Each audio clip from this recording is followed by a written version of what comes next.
Hello friend, welcome to Padhaku centre. Padhaku centre में आपका स्वागत है। फ्रेंड, आज के इस लेक्चर में हम लोग सिटीजनशिप टॉपिक को कम्प्रिहेंसिवली कवर करेंगे, क्योंकि यह टॉपिक प्रीलिम्स पर्सपेक्टिव और मेंस पर्सपेक्टिव दोनों पर्सपेक्टिव से बहुत ही ज्यादा एक वेरी इंपॉर्टेंट टॉपिक है, क्योंकि इससे प्रत्येक वर्ष कहीं ना कहीं जो है प्रीलिम्स में ऑब्जेक्टिव टाइप के क्वेश्चन और मेंस में सब्जेक्टिव टाइप के क्वेश्चन जो है हर साल आते हैं। इसके साथ साथ फ्रेंड, जब हम लोग सिविल सर्विस की तैयारी के समय एडिटोरियल पढ़ते हैं तो उस एडिटोरियल्स में सिटीजनशिप का जो मुद्दा है वो कहीं ना कहीं एक हाईली पॉलिटिसाइज्ड मुद्दा है। इस कारण से हमें एडिटोरियल्स के रूप में हमें इसे कहीं ना कहीं हमेशा देखने को मिलता है। तो इस कारण से बेसिक कंसेप्ट क्लियर ना होने के कारण जो है हमें वो एडिटोरियल समझने में कहीं ना प्रॉब्लम होती है। तो आज के इस लेक्चर में हम लोग सिटीजनशिप के रिगार्डिंग जो भी बेसिक फंडामेंटल्स है, जो भी कॉन्स्टिट्यूशनल प्रोविजंस है, वो सारी चीजों को हम लोग यहाँ पे समझने का आज प्रयास करेंगे।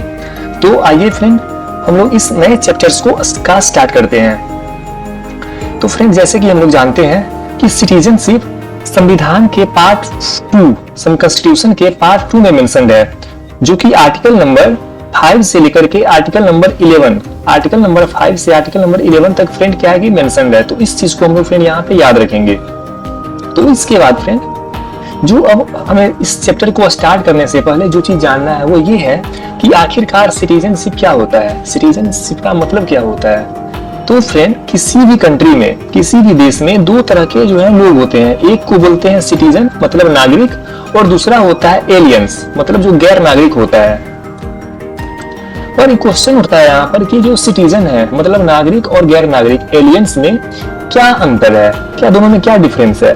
तो फ्रेंड, जो सिटीजन होता है किसी देश का, वो उस देश का फुल मेंबर होता है, पूर्ण रूप से उस देश का सदस्य होता है। और जो सिटीजन होता है उस सिटीजन का फेथ, इमोशन और अलिजियंस, निष्ठा, वो उस देश के प्रति उत्तरदायी होता है।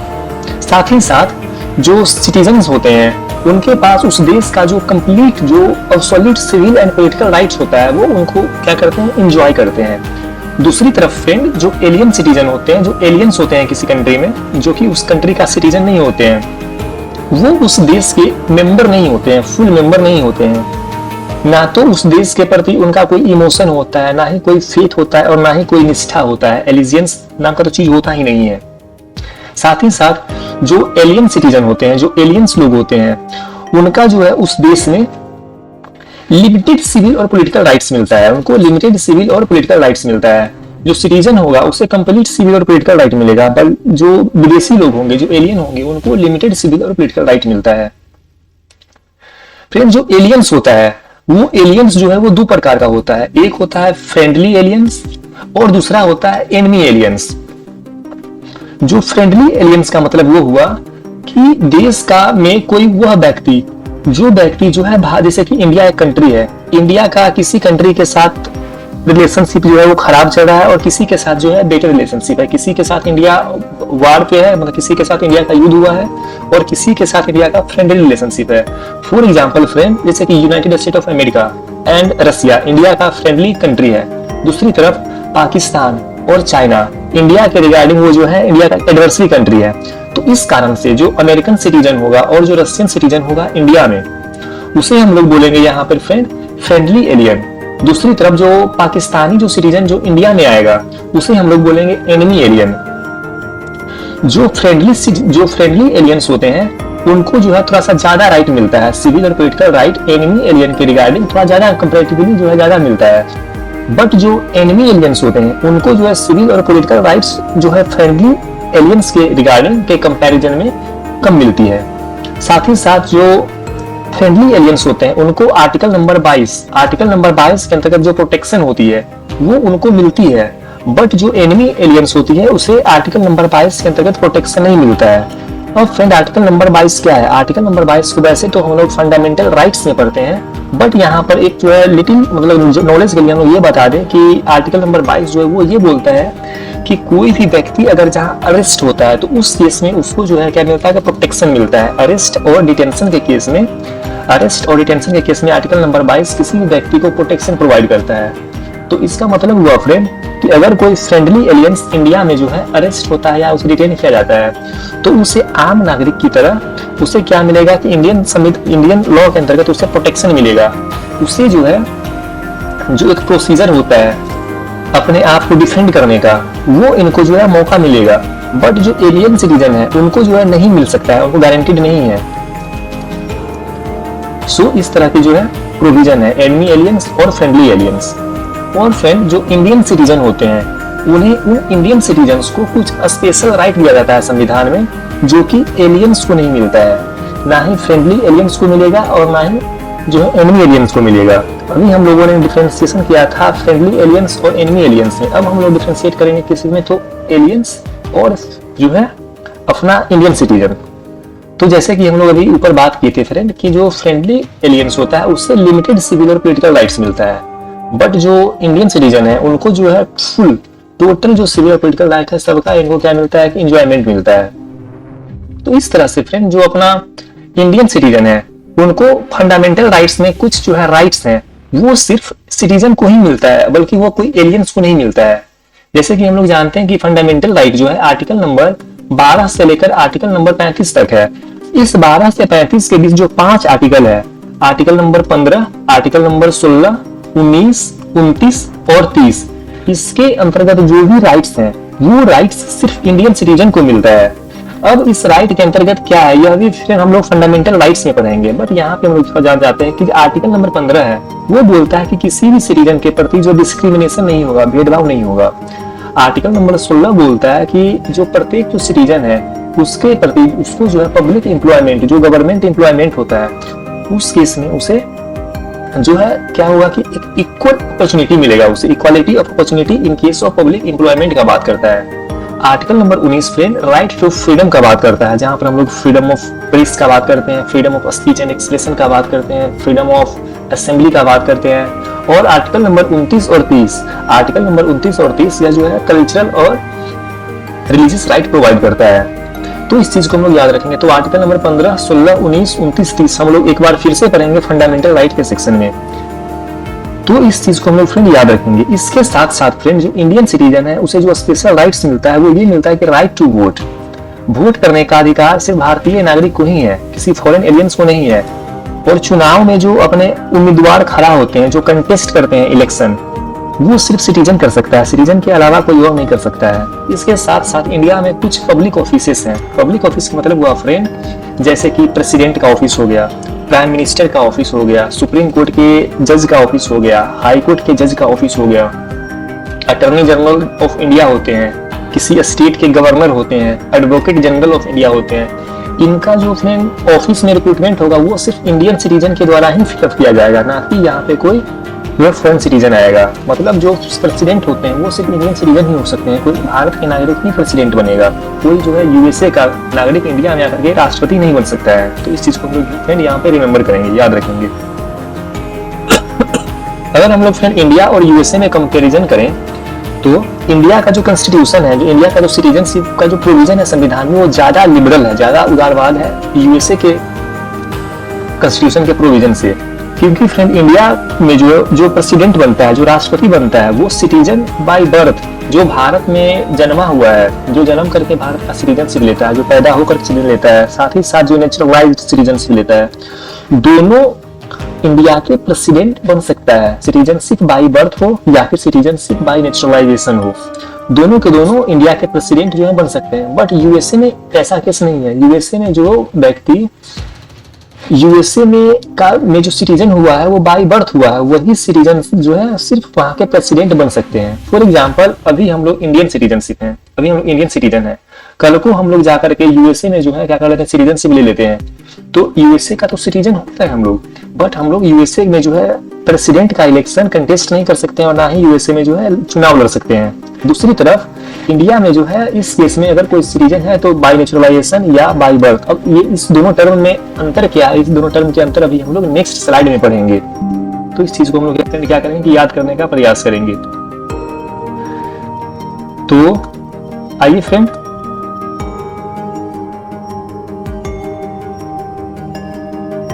आइए हम जानते हैं कॉन्स्टिट्यूशनल प्रोविजन संविधान में क्या क्या दिया हुआ है। तो फ्रेंड जो अपना इंडियन कॉन्स्टिट्यूशन है उसमें सिटीजनशिप के रिगार्डिंग ना तो कोई परमानेंट प्रोविजन है और ना ही कोई जो है इलाबोरेट प्रोविजन है। यह सिर्फ इतना बताता है कि कोई सिटीजन जो है भारत में 26 जनवरी 1950 तक कौन कौन से सिटीजन इंडिया के सिटीजन बनेंगे, बस इतना प्रोविजन अपने कॉन्स्टिट्यूशन में है सिटीजनशिप के रिगार्डिंग। इसके अलावा कोई प्रोविजन नहीं है। यह बताता है कि जब संविधान अपना लागू हुआ था 26 जनवरी 1950 को, उस दिन तक कौन कौन से व्यक्ति जो है, कौन कौन से पर्सन इंडिया के सिटीजन बनेंगे। यह ना तो सिटीजनशिप के एक्विजिशन, ना ही सिटीजनशिप के लॉस, मतलब सिटीजनशिप के ना तो मतलब कि कोई जो है लॉस कैसे होती है उसके रिगार्डिंग कोई प्रोविजन है, ना तो सिटीजनशिप प्राप्ति करने के रिगार्डिंग कोई प्रोविजन है। इसके बजाय जो एक्विजिशन और जो लॉस का प्रोविजन है, सिटीजनशिप प्राप्ति करने का और सिटीजनशिप त्यागने का जो प्रोविजन है, उसके रिगार्डिंग संविधान इंपावर करता है पार्लियामेंट को कि इस क्षेत्र में पार्लियामेंट जो कानून बनाएगा वह कानून क्या होगा, इंप्लीमेंट होगा। तो इस चीज को हम लोग फ्रेंड याद रखेंगे।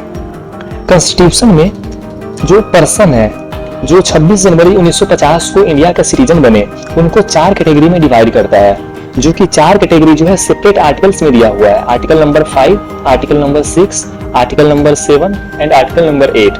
तो इस 4 आर्टिकल को हम लोग जानने का प्रयास करेंगे। तो फ्रेंड आर्टिकल नंबर 5 बोलता है कि कोई पर्सन जो कि इंडिया का डोमिसाइल है और जो है मतलब बोलता है कि कोई, अब यहाँ पे हम लोग जो आर्टिकल नंबर 5 है, यहाँ पे हम लोग यह पढ़ने का प्रयास कर रहे हैं कि 26 जनवरी 1950 तक संविधान में कौन में वह 4 प्रोविजन क्या दिया हुआ है कि जिसके प्रति वो बताता है कि सिटीजनशिप इंडिया का कौन कौन होगा। तो जो आर्टिकल नंबर 5 है यह बताता है डोमिसाइल के बेसिस पर इंडिया का सिटीजनशिप, मतलब कोई व्यक्ति जो कि इंडिया का डोमिसाइल है प्लस इसके साथ साथ इस 3 कंडीशन में से कोई एक कंडीशन फुलफिल होना चाहिए। इंडिया का डोमिसाइल हो प्लस इसके साथ साथ वो व्यक्ति जो है इंडिया में बोर्न हो, इंडिया में जो है पैदा लिया हो, तब वह इंडिया का सिटीजनशिप बन सकता है। या फिर इंडिया का डोमिसाइल हो और उसका कोई भी पेरेंट्स या तो माता या पिता इंडिया में क्या हो कि पैदा हुए हो। तीसरा है कि वह इंडिया का डोमिसाइल हो वह व्यक्ति और जो है वह इंडिया में 26 जनवरी 1950 से 5 वर्ष पहले से इंडिया में क्या हो कि रेसिडेंट हो इंडिया का, मतलब इंडिया में जो है पिछले 5 साल से रह रहा हो, तब वह आर्टिकल नंबर 5 के अंतर्गत वह भारत का जो है सिटीजन कहलाएगा। तो इस चीज को हम लोग याद रखेंगे।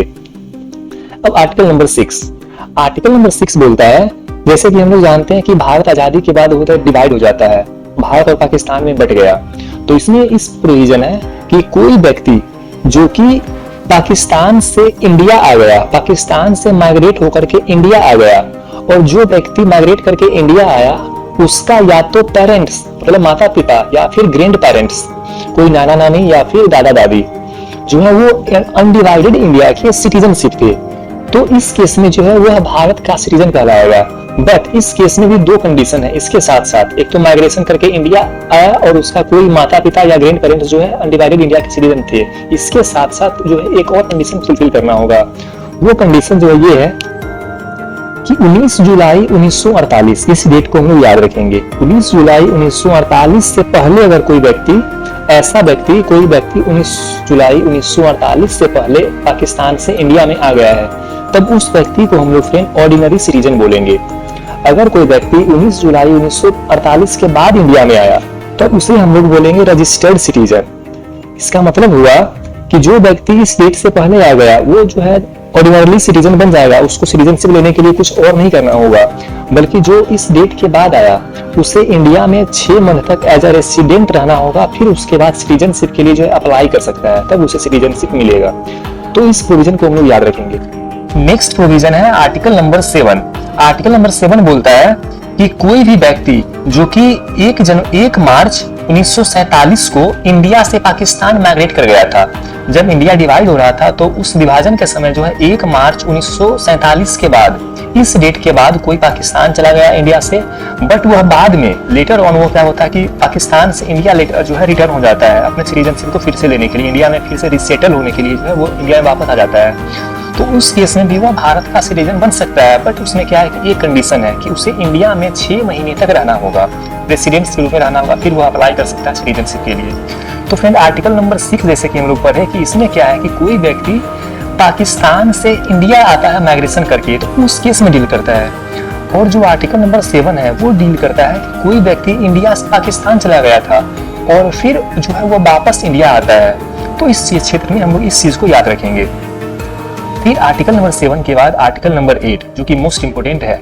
आर्टिकल नंबर 8 बोलता है कि कोई भी व्यक्ति, कोई भी पर्सन जिसका पेरेंट्स या फिर ग्रैंड पेरेंट्स जो है वो अनडिवाइडेड इंडिया में बॉर्न हुए थे। विभाजन से पहले जो है इंडिया के उनके माता पिता और जो दादा दादी जो है या नाना नानी इनके सिटीजन थे, नागरिक थे, बट वो आउटसाइड इंडिया रिसाइड कर रहे थे। मतलब कि वो जो है यूएसए में रह रहे हो, रसिया में रह रहे हो, France, Germany, China, Japan, Australia, वो कहीं और मतलब दूसरे मुल्क में रह रहे हो।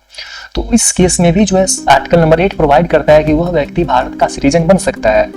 बट उस व्यक्ति को फ्रेंड क्या करना होगा कि जो है इंडियन कॉन्सुलेट होता है, वहां पर इंडिया के सिटीजनशिप के रूप में उसे रजिस्टर्ड करना होगा। इंडियन कॉन्सुलेट जो कि विभिन्न देशों में डिप्लोमेटिक मिशन होता है कंट्री का, तो उस डिप्लोमेटिक जो ये होता है एम्बेसी होता है, उस एम्बेसी में जाकर के अपने आप को एज इंडियन सिटीजन जो है रजिस्टर करना होगा। उसके बाद वह जो है भारत का फुल नागरिक बनेगा। तो यह 4 प्रोविजन को हम लोग फिर समझ गए कि संविधान में कौन कौन से 4 प्रोविजन दिया हुआ है। अब जो है संविधान में कुछ अदर प्रोविजंस दिया हुआ है जो कि आर्टिकल नंबर 9, 10 और 11 में है। तो इस आर्टिकल को हम लोग अब जानने का प्रयास करेंगे। आर्टिकल नंबर 9 फ्रेंड बोलता है कि अगर कोई व्यक्ति जानबूझ करके अपने स्वेच्छा से इंडिया का सिटीजनशिप जो है किसी दूसरे कंट्री का जो सिटीजनशिप है वो अक्वायर कर लेता है, वो जानबूझ के किसी दूसरे कंट्री का सिटीजनशिप अक्वायर कर लेता है, तो उस केस में जो उसका इंडियन सिटीजनशिप है वो ऑटोमेटिक क्या हो जाएगा, वो लूज कर देगा। मतलब कोई इंडियन सिटीजन है एक्स, वो व्यक्ति यूएसए जाता है और यूएसए जाकर के यूएसए का सिटीजनशिप ले लेगा। तो जैसे ही वह यूएसए का सिटीजनशिप लेगा, उसका इंडिया का जो सिटीजनशिप है फ्रेंड वो क्या हो जाएगा, खत्म हो जाएगा। तो ये प्रोविजन है आर्टिकल नंबर 9 में। इसके बाद आता है आर्टिकल नंबर 10। आर्टिकल नंबर जो अनुच्छेद 10 है वो बोलता है कि जो प्रत्येक सिटीजन है, एवरी सिटीजन है इंडिया का, मतलब आज़ादी के टाइम का बात कर रहा है, जब कॉन्स्टिट्यूशन अपना आया 1950 में, उस टाइम का बात कर रहा है कि कोई भी व्यक्ति जो कि इंडिया का जो भाग था, जो इंडिया को जो पोर्शन मिला, उसका कोई व्यक्ति सिटीजन है, तो वह व्यक्ति इंडिया का सिटीजन ही रहेगा। वह व्यक्ति उसी तरह से इंडिया का सिटीजन बना रहेगा। जैसे कि इंडिया जो है वो क्या होता है फ्रेंड कि यह पाकिस्तान बना और यह इंडिया बना। तो इस क्षेत्र में जो व्यक्ति थे और उनके सिटीजन के रिगार्डिंग डील कर रहा है आर्टिकल नंबर 10। यह बोल रहा है कि इस क्षेत्र में जो भी व्यक्ति पहले भारत के सिटीजन थे वो वैसे ही इंडिया के सिटीजनशिप बना रहेंगे। बट अगर फ्यूचर में संविधान में पार्लियामेंट अगर कोई एक्स्ट्रा प्रोविजन लाना चाहता है तो जो है एक प्रोविजन जो है ला सकता है। इसके लिए तो पार्लियामेंट के पास जो है एक्स्ट्राऑर्डिनरी पावर जो है संविधान में दिया गया है। फिर इसके बाद है friend article number 11। Article number 11 बोलता है, आर्टिकल नंबर 11 बोलता है कि पार्लियामेंट के पास पावर होगा कानून बनाने का। तो 2 क्षेत्र के रिगार्डिंग में जो आर्टिकल 11 पार्लियामेंट को पावर देता है, बोलता है कि जो सिटीजनशिप डिटरमिनेशन और सिटीजनशिप का एक्विजिशन, मतलब सिटीजनशिप को त्याग करना चाहता है, सिटीजनशिप को प्राप्ति करना चाहता है, तो इस रिगार्डिंग जो कानून बनाने का पावर है पार्लियामेंट के पास पावर है। और इसके साथ साथ नागरिकता के रिगार्डिंग कोई अलग प्रोविजन है, कोई अदर प्रोविजन, तो वो भी पार्लियामेंट ही बनाएगा। यह आर्टिकल नंबर 11 में मेंशन है। इसके साथ साथ जैसे कि हम जानते हैं कि आर्टिकल नंबर 11 पार्लियामेंट को एम्पावर करता है सिटीजनशिप के रिगार्डिंग कानून बनाने का। तो इसी रिस्पेक्ट में जो है पार्लियामेंट 1955 में सिटीजनशिप एक्ट पारित करता है। डेट जो हमेशा पूछता है एग्जाम में, तो सिटीजनशिप एक्ट 1955, सिटीजनशिप एक्ट 1955 में जो नागरिकता है इसे प्राप्त करने के रिगार्डिंग प्रोविजन है और इसे त्याग करने के रिगार्डिंग प्रोविजन है। तो पहले हम रिगार्डिंग सिटीजनशिप को प्राप्त करने के रिगार्डिंग प्रोविजन उसे करने का काम करेंगे। तो एक्विजिशन के रिगार्डिंग फ्रेंड उसके यहाँ पे प्रोविजन है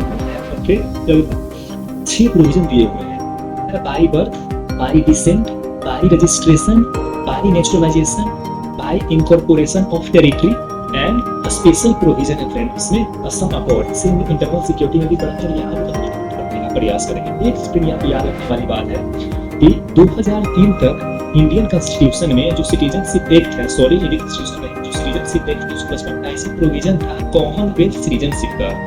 पर इस कॉमनवेल्थ सिटीजनशिप का जो प्रोविजन है इसे 2003 में अबॉलिश कर दिया गया।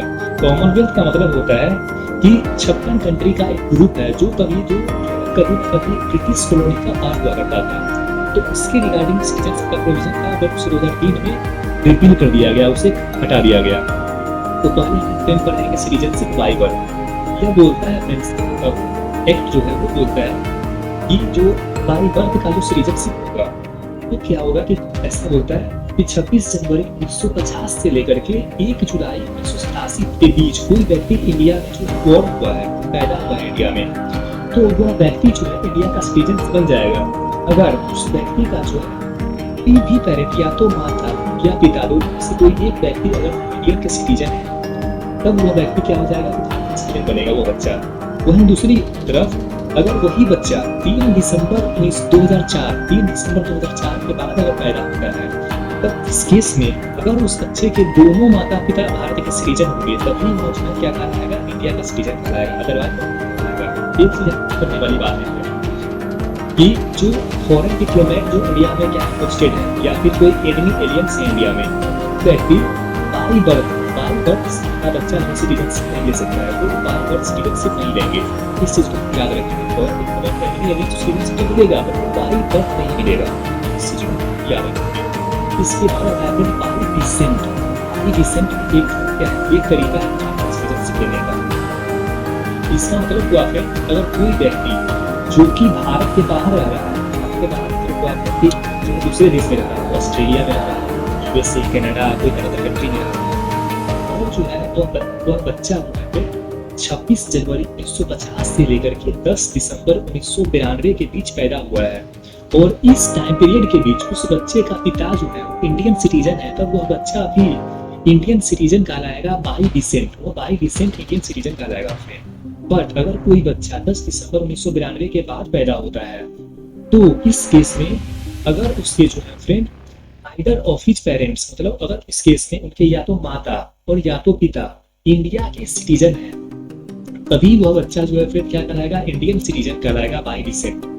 बाई डिसेंट इंडियन सिटीजन कहलाएगा। बट वही बच्चा अगर 3 दिसंबर 2004 के बाद पैदा होता है आउटसाइड इंडिया, तो इस केस में वह बच्चा जो है आपका सिटीजन तभी बनेगा जब उसके माता पिता क्या होंगे कि इंडिया के सिटीजन होंगे, और साथ ही साथ उस बच्चे को जो है इंडियन कॉन्सुलेट में, इंडियन एम्बेसी में 1 साल के अंतर्गत फिर क्या करना होगा, उसे 1 साल के अंतर्गत 1 ईयर के अंतर्गत उसे रजिस्टर करवाना होगा। उसके बाद होगा इंडियन सिटीजन कहलाएगा। तो इस चीज को याद रखेंगे। इसके बाद प्रोविजन बाय रजिस्ट्रेशन। तो फिर बाय रजिस्ट्रेशन भी वीडियो बनाने के बाद वीडियो बनाना लंबा हो जाएगा, इस लेक्चर को जो नेक्स्ट का टॉपिक है बाय रजिस्ट्रेशन और जो टर्मिनेशन का प्रोसीजर उसे नेक्स्ट वीडियो में कवर करेंगे। तो तब तक थैंक यू। जल्द नेक्स्ट वीडियो में, अब नेक्स्ट वीडियो शॉर्ट होने वाला है, इस कारण से इसी तरह से इससे खेलते सिटीजनशिप का प्रोविजन कंप्लीट कर देंगे।